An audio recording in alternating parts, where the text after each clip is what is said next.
Thanks for joining us. Today we have Clark Campbell, the CEO of Social Lion, talking to us, and today we're going to be talking about level of video production. So the question is, I guess we're going to be talking about do it this way with all of this content and lighting and microphones and all of this that we're doing, or use one of these and do it like that. So Clark, welcome to the show. Thanks, Andre. Good to be here. Glad you're here. So talk to us. Tell us about this. A lot of conversations I'm having today, especially as technology is getting better and better with our mobile devices and getting closer and closer to like the cameras that are in this room. Right. There's a lot of tension, maybe I don't know if that's the right word or not, on whether or not we need to be using professional high-end cameras or fairly good quality smartphone cameras to produce content on social media. Right. A lot of churches have studio cameras, a lot of ministries have studio cameras, and they're able to put out really great content like this. Like you're saying, there's a lot of stuff going on in this room, from lighting to sound to cameras to angles. There's a lot of stuff going on. But what if we just had iPhones in here doing this? Could it work as well? Would it reach as many people? Yeah. And the answer to that is sometimes yes. Sure. And sometimes no. And sometimes more. And sometimes more. And so I would say this really comes down to testing when it comes to your ministry's social media plan and strategy. I would do both. That's usually the answer that I have. So when you're in a larger venue, when you're doing stuff like this that could also be repurposed, like conversations like this, maybe you're interviewing a family at your church, like that you could put on a website, you could put on other places, then use the higher end equipment.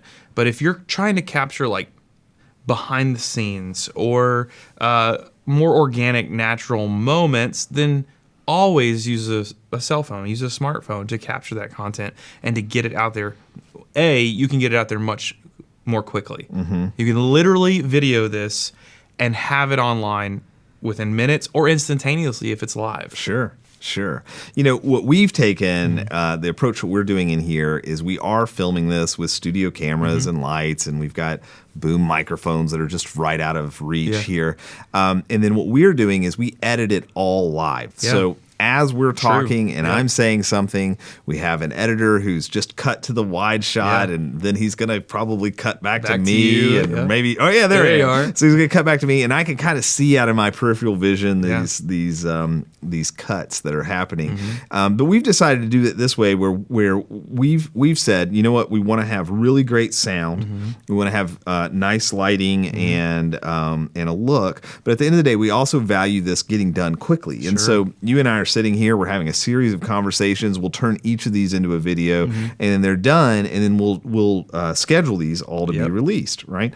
But that's just a aspect, right? True. And so if I probably only do this, it's not that it's bad.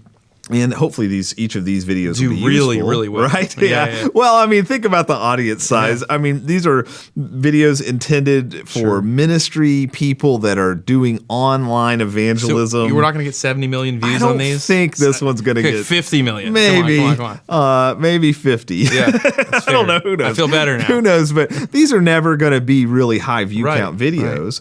But we want to bring excellence to the table, and we want to bring good content and good use of time. However, I also did an Instagram story of something that was funny that we did this morning as well. So I'm going from your phone, from my phone, and I definitely even though I have all this equipment, I even have cameras that we're not using right now that I could have used. Yeah, right. But I didn't do that because it wasn't just right here in my hand where I could just take it and be done with it. So I do think for us anyway, and we're no expert on any of this, but for us, we are valuing speed to completion. Right.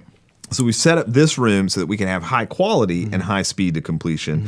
But we also understand, man, there's a lot of power in just being able to take that video, knock it out, and get it done. I love the complexity of this. It's not a bad thing. It gives you more options and more testing ability because you get into certain environments, and you have to know your audience too. Your audience is probably, the audience watching this, is probably used to this look and feel, and they might appreciate this look and feel. It might build confidence in what you're doing and what we're doing. But then you have some audiences, like we were working with an outdoor organization this week that has an outdoor company, like boating and skiing and golfing. Like their audience they're not going to value They're not this gonna value look. this. They're going to want a shaky, Right. behind the scenes kind of feel. So another part of this is you guys got to know who you're talking to. Yes. And does that make sense? No, totally. Yeah. It makes complete sense. And so it's first identifying your audience. We recommend often on Facebook that you have a lot more room to do the high-end production on Facebook.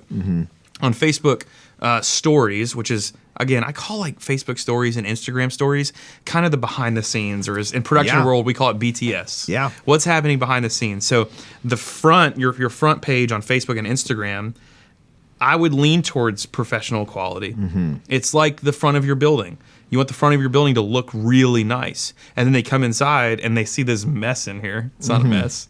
But they see what's really happening inside of your organization. Right. And that's where the Instagram stories or Facebook stories, that's where those become more valuable when it comes to using your iPhone to produce content. Does that make sense? I love that. And I think the thing we've noticed is, depending on what the thing is, you'll tolerate really bad video, really bad audio if you just get to be part of that experience, right? So, but then there are other times where I have a friend that I know, and he's doing this weekly program live on Instagram, but he's just got his phone and it's kind of far away because it's a bunch of people talking at the same time, and he's putting a lot of effort into it, but it's kind of unwatchable because I can't understand it. It's not very clear audio. And so he's probably saying some really good stuff, but it's hard for me to really appreciate it because I can't quite I got to put a little more extra effort into it. Where hopefully in this environment we've kind of taken some attention to sound, and we're trying to make it sound good and be good. So, but at the end of the day, if it was don't do anything, do something. Do something. It's do something. It's do something, absolutely. And one of the biggest points in this entire conversation is, yes, the equipment, the power, all of the good things happening in the studio right now are great. But when you boil it down, the biggest thing about this particular conversation is the content that's happening right here. So it's the entertainment value, not entertaining like, hey, let's dance. It's the entertainment of, are we pulling people in? So whether or not that's on an iPhone or studio equipment, that's important to consider when you're talking strategically. Yeah. But when it boils down to the meat and potatoes, like what is most important tonight to get our nourishment, it's the dynamic, compelling, entertaining relationship we have. Right. I don't know if it's any of those words. It's but so I hope entertaining. It's so entertaining. We're so awesome to listen to. What are you going to do to keep people's attention? So, totally. And they're gonna get past the quality on some levels. Like you just said, could you hear the guy that you were watching on Instagram? Like, what was he doing to compel you and pull you in? Right. And if he wasn't doing a good job of that, the technology doesn't matter. So it's a combination of the two, but the communication we are doing right now is the rebar in the concrete. Yeah, I love that. It's the most important. And I think we are trying to figure out, like, okay, we want it to be personality. Like we want, like if we just kind of deconstruct this thing that we're doing, we want it to be personality, but we also want to get to content quickly. And so I've listened to other podcasts and watched other videos where there's maybe a host, another person, but they banter so much without getting into anything practical application that's also infuriating to me. Yeah. But maybe other people are like, oh, that's what I wish. I wish it was more. Sure. Wish you guys were even more laid back. And then other people are going to be like, wow, why are you even just talking about that just to get something done? But I do think we've made some decisions of like, hey, we're going to be ourselves somewhat. I guess we're always kind of trying to let down defenses and just be us. We're going to do that as best as we can. We're going to try to have fun with it, but we're also going to try to get to some practical application quickly. So for our audience, what we've decided is if we show them this is professional, this is quick, and we're going to get into it, and we're going to give you something that you can take away from this, then that's useful to us. And so we're valuing that maybe over showing behind the scenes, here's us setting up the cameras today to film tomorrow. We don't do as much of that.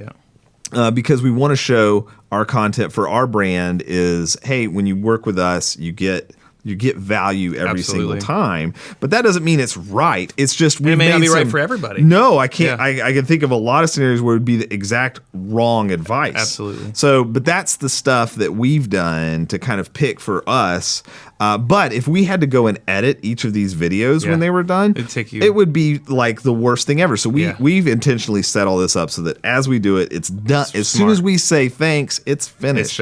And we're moving on to the next thing. Absolutely love it. Like the sirens in the background. We're not going to edit that out. That's just going to be something they're coming for you anyway, so it's fine.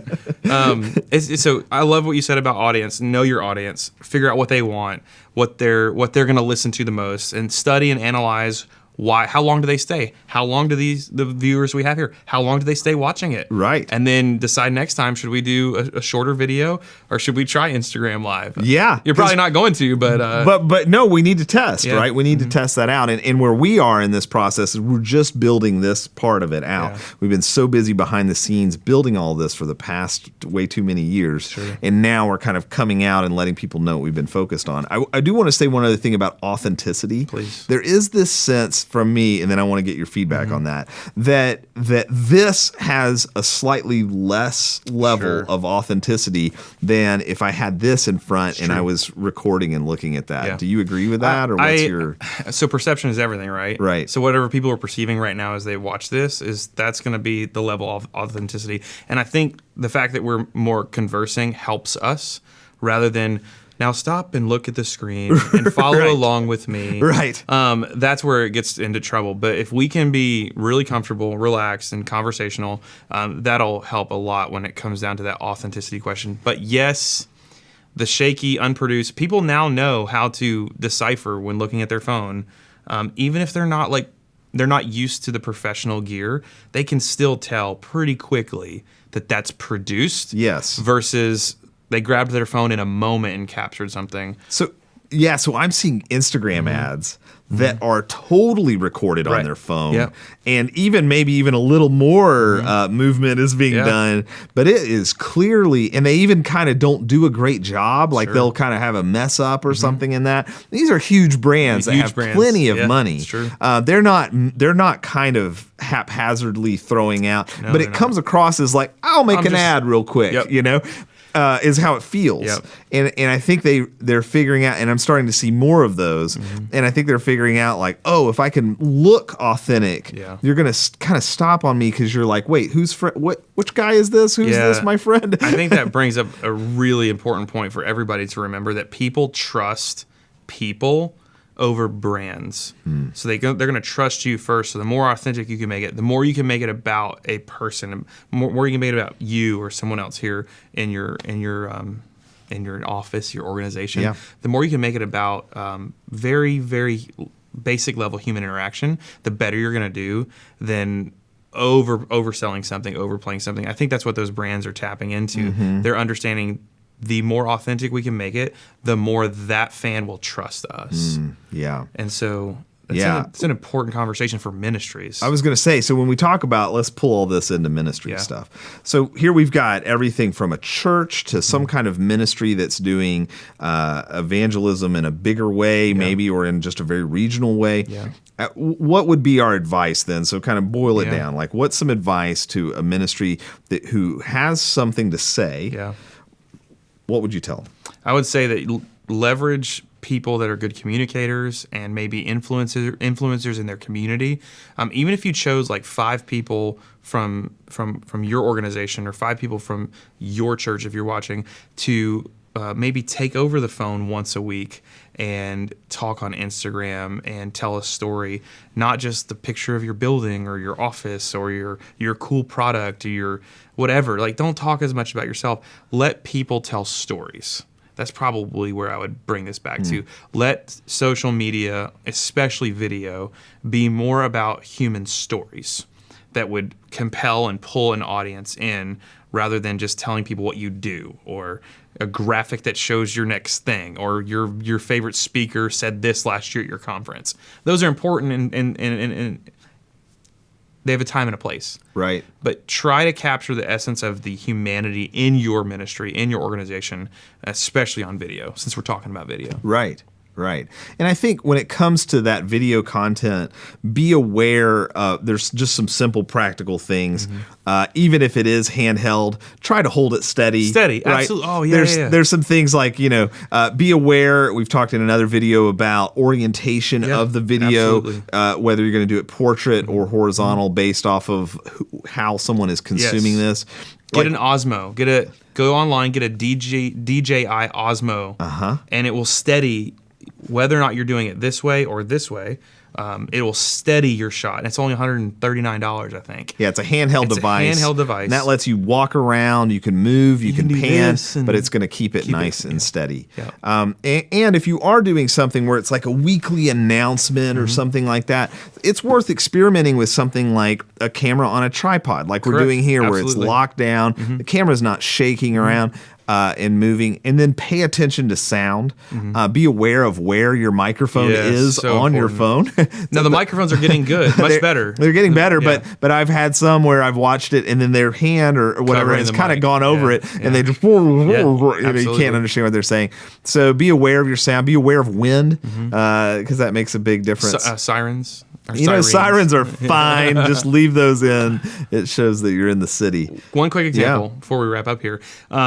If you're at maybe you have a TV ministry, or maybe you're online in some capacity and you have the gear, think of some creative ways of programming some more authentic moments into your online presence. And a great way I've seen churches do this is they'll broadcast their services or their TV show online on Facebook, maybe even Facebook Live, but then during the week they set up their phone on a tripod or something in an office like this. The audio is good, right? And they talk about, like, what songs are we doing this Sunday? Why did we choose this song? Where are we going? What airport are we flying out of this afternoon? And why it's challenging when we go to the Middle East, or we go here or we go there. Like, just talk about some basic stories with an iPhone. So do both. Something I was just thinking of that I just realized I don't think any of the ministries we currently work with do.